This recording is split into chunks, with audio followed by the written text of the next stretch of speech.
여러분들은 어떠세요? 불안하신가요? 불안은 현대인들이 또 우리들이 어쩔 수 없이 짊어지고 가야 할 그 맞는 그 짐 가운데 과제물 가운데 하나예요. 그래서 불안은 우리를 미래를 준비하게도 하고 그런 순기능도 있어요. 근데 동시에 또 너무 불안하면 어때요? 예, 제가 아시는 분은 너무 불안하기 때문에 예비 시험을 칠 때는 친구들보다 잘 나와. 그런데 본 시험을 치면 어떻게 돼요? 항상 당신 실력보다가 낮게 나오는 거예요. 그래가지고 어때요? 아주 힘들어. 힘드니까 또 불안해져. 김창준 교수님 이야기는 이걸 2차 불안이라고 하는데 우리들은 이것을 불안의 불안, fear of fear, 두려움의 두려움이라고 그래. 한번 학습됐기 때문에 불안으로 인해서 시험에 실패했기 때문에 다음 시험에 가서는 어때요? 더 불안해져 가지고 시험 문제를 잘 못 푼대.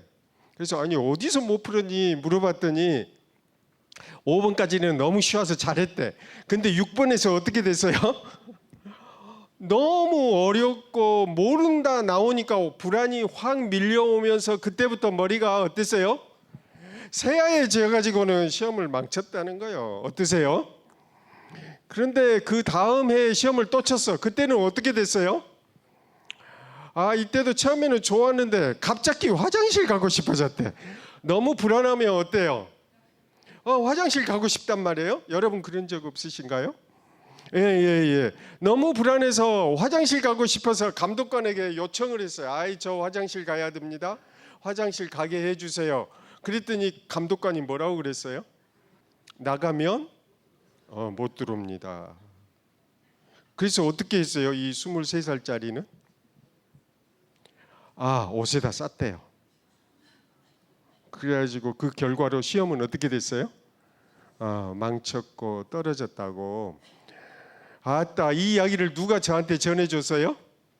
그 아버님이 자기 아들이 걱정하면서 시험을 지금 몇 번째 떨어진지 모르겠다고. 근데 예비 시험을 치면은 항상 그 높은 점수가 나오는데 막상 시험을 치면 어떻다는 거예요? 안 좋게 나온다. 그래서 적당한 불안은 우리를 준비시키고 우리를 더 강하게 만드는데 과도한 불안들은 어떻다? 우리를 아주 이렇게 현실 문제에 적응하는데 굉장히 힘들게 한다. 그래서 불안을 관리를 해야겠다. 불안도 이게 스트레스를 받으면 불안해진다 이 말이에요. 그래서 불안을 관리하는 게 스트레스 관리다 이 말이죠. 무슨 뜻인지 이해되셨나요? 그리고 기업체든 가정에서든 모든 곳에 불안이 스며들어요.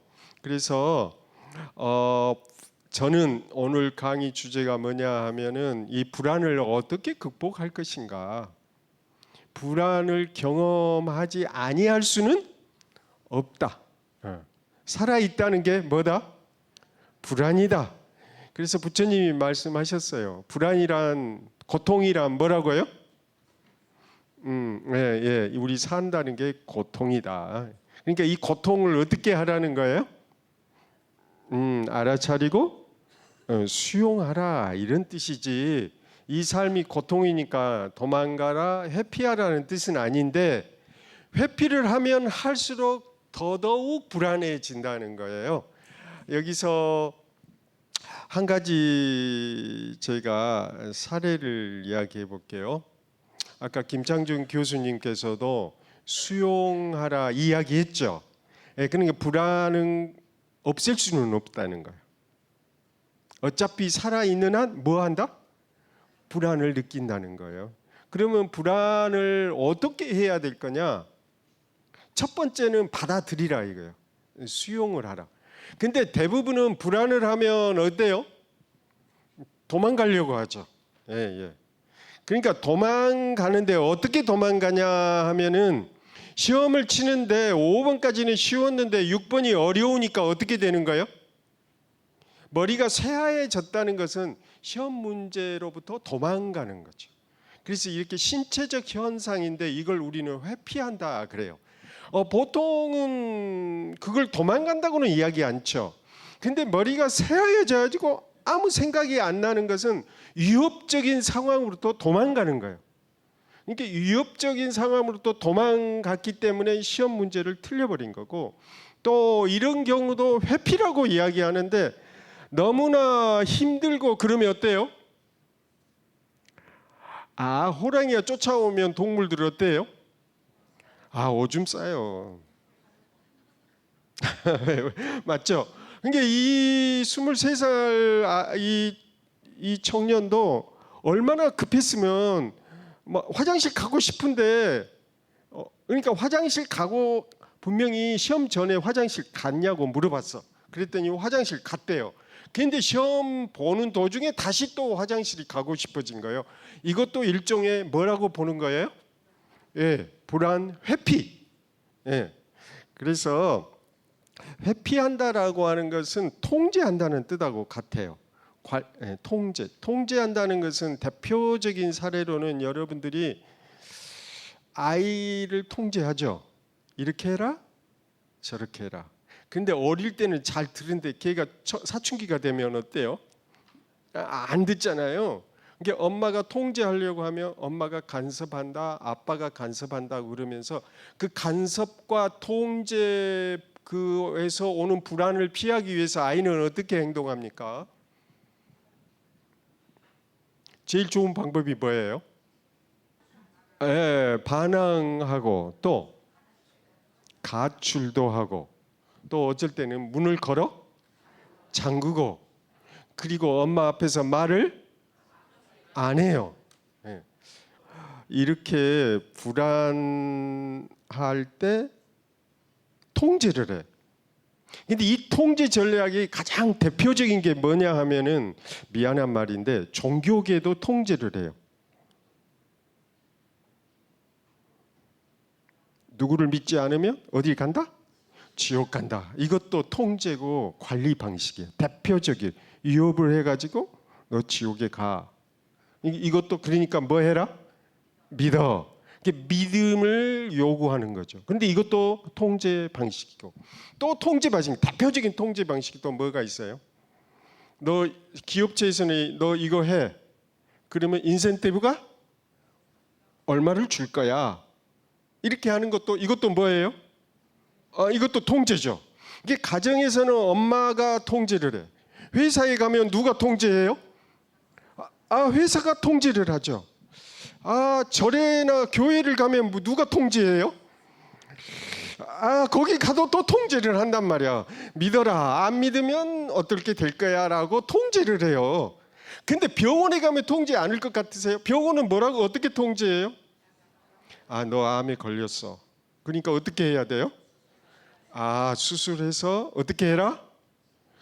병원 가면 수술한 소리 안 들어요? 수술하라고 해요. 그래서 이것은 나쁜 거야. 이게 통제의 핵심은 뭐냐면 불안은 나쁜 거야. 암은 나쁜 거야. 지옥은 존재할 뿐만 아니라 나쁜 거야. 그러니까 통제 수단으로 이걸 이야기해. 그러니까 집에 와도 통제고 학교에 가도 정해진 자리에 딱 앉아 있으라 그러잖아요. 그렇지 않으면 ADHD야 이렇게 진단을 해버리고 병원에 데려가서 우리 아이 문제가 있어요. 머리 좋아지는 약 주세요라고 해서 약물로 통제를 하죠. 안 그런가요? 그래서 학교라는 것은 거대한 수용소와 같다고 말하는 사람도 있어. 왜냐하면 귀찮고 힘든 아이들을 학교라는 수용소에다 넣고 통제하는 거예요. 병원은 어떻게 하는 거예요? 약물로 통제. 그래가지고는 멍하게 만들어놔요. 그래서 약물 처음에 우울증 불안장애인데 반알 먹었는데 1년 2년 지나니까 2알 3알 지금은 한 움큼을 먹는다면 통제를 계속하면 마비가 되고 효과가 없어. 그러니까 우리 사회가 어때요? 전반적으로 통제 문화예요. 통제. 아주 문화적 그 압제 속에서 우리가 살고 있어. 그러니까 우리 청소년들이 어떻게 하는 거예요? ADHD 학생을 만났더니 너 왜 그러니? 그랬더니 저도 인간 대접받고 싶어요. 초등학교 4학년인데 저도 인간인데요. 집에 오면요 엄마나 할머니가요 내 남동생만 좋아하고요 나는 여자라고요 쳐다도 안 봐요. 학교에 가서도요 그 공부 못한다고 선생님이 나를 구박해요. 그럼 넌 어떻게 하는데? 전 너무 외롭고 슬퍼요. 그래서 자기는 장난치고 깽판을 부릴 수밖에 없대요. 근데 이 아이는 머리 좋은 약 ADHD라고 해서 병원에 데려가서 약을 먹여. 약을 먹여놓고 이 아이의 활달한 이 성격을 어떻게 만들어놔요?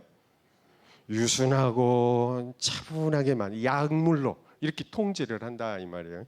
그러니까 이런 전략을 통제 전략이다 이렇게 이야기해요. 따라해봐. 통제 전략. 현대 문화는 뭐다? 통제다. 프로이트는 문화란 곧 통제다 그래요. 그래서 심리학자들이 실험을 했어요.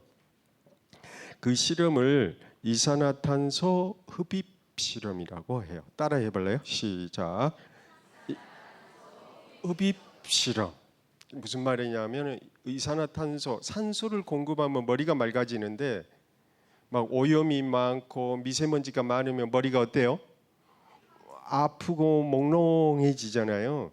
근데 의도적으로 이산화탄소를 강제로 이렇게 흡입시킨단 말이에요. 그러면 어떤 증상이 일어날까요? 공황 장애를 일으켜요. 공황 장애는 죽을 것 같은, 공황도 이게 불안이 강해지면 공황이라고 해요. 그래서 급성으로 오는 거예요. 급성 공황 장애, 죽을 것 같은, 뭐라고요?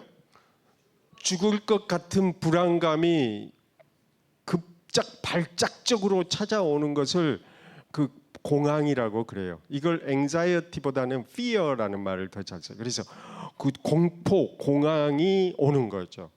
근데 이산화탄소를 흡입 실험을 하면요, 산소 공급량이 현저하게 떨어지면서 죽을 것 같아. 그러면 어떻게 해요? 여러분들 어떻게 하죠? 그 흡입을 그 봉지를 뜯어내죠. 나 못하겠다. 무슨 말인지 이해해요? 이 실험에 참여하겠다고 사인을 했지만 나는 못하겠다고 뜯어내죠. 그래서 중간 포기. 또 한 가지 방법은 어떻게 해요? 이것도 통제죠. 이것도 통제예요. 이산화탄소 흡입 못하겠다고 손으로 뜯어내는 것은 통제의 일부예요. 또 통제 방식은 뭐냐 하면은 이산화탄소 흡입 맞으면 죽을 것 같으니까 어떻게 해요? 그건 뒤로 발라 넘어지는 거예요. 그래갖고 뒤로 발작을 일으켜서 뒤로 넘어져요. 근데 A 집단은 통제에 익숙하신 사람들을 모아놓고 이산화탄소 흡입 실험을 했어. 그래서 탈락자와 중간에 발작을 일으켜서 넘어진 사람들이 아주 많았어요. 아주 50% 정도로 많았어. 그 집단은요. 근데 이 집단은 A 집단인데 다시 그 비교 집단으로 B 집단은 뭘 했냐면은 명상 공부를 하고 불교가 모든 것은 고통이다. 그러니까 그 고통을 수용하고 허용하고 받아들이는 거라. 그 말이 무슨 뜻이냐면 아이가 청소년이 돼서 반항을 하더라도 엄마가 어떻게 하는 거예요? 인정하고 그 반항을 받아주는 거죠. 저항을. 이걸 수용한다 그래요. 무슨 말인지 이해되셨어요? 그래서 이렇게 수용하고 뭐라고요? 허용하는 거. 수용하고 허용하는 이 수용하고 허용 지수가 높고 이것을 먼저 훈련시킨 다음에 이 그룹한테 뭘 또 씌웠어요? 이산화탄소 그 봉지를 코에 딱 씌워서 해보게 했어요.